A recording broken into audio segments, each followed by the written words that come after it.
Hello everyone, আজ অনেক দিন পরে আবার একটা স্পেশাল ভিডিও নিয়ে চলে এলাম। হ্যাঁ, আমার নিকু ডার্লিং এর বার্থডে ব্লগ। বিকেলের মধ্যেই আমার ওর বাড়ি পৌঁছে যাওয়ার কথা থাকলেও সন্ধে তো হয়েই গিয়েছিল, যদিও ম্যাডামের সাজ কিন্তু তখনও শেষ হয়নি। আর প্রচন্ড শীত থাকলেও স্টাইল তো আমাদের করতেই হতো। আমার আর শীর্ষার তরফ থেকে আমাদের ফ্রেন্ডশিপ স্পেশাল ছোট্ট একটা গিফট ছিল, যেটা পেয়ে নিকিতা খুবই খুশি হয়েছিল। তারপর দেখলাম ঘরটা খুব সুন্দর করে সাজানো হয়েছে। কফি আর পকোড়া দিয়ে সন্ধ্যের একচোট আড্ডা সেরে নিলাম। অ্যারেঞ্জ করা হয়েছিল সুন্দর 3টে কেক। সব বন্ধুরা চলে এলে কেক কেটে সেলিব্রেট হলো বার্থডে। ঘন্টা খানেক ধরে চললো ফটো সেশন আর হাজার খানেক ছবি উঠলো।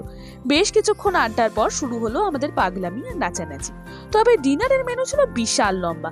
কাসুন্দি দিয়ে ফিশ ফ্রাই উইথ স্যালাড, তারপর পোলাও, সাথে ধোকার ডালনা, চিকেন কারি আর মিষ্টি। প্রত্যেকটা খাবার ছিল ভীষণ টেস্টি। সবাই মিলে হইচই হাসাহাসিতে সারা সন্ধে খুব মজা করে রাত দুপুরে বাড়ি ফিরলাম। ভালো লাগলে লাইক আর কমেন্ট করে চ্যানেলটা সাবস্ক্রাইব করতে ভুলো না কিন্তু।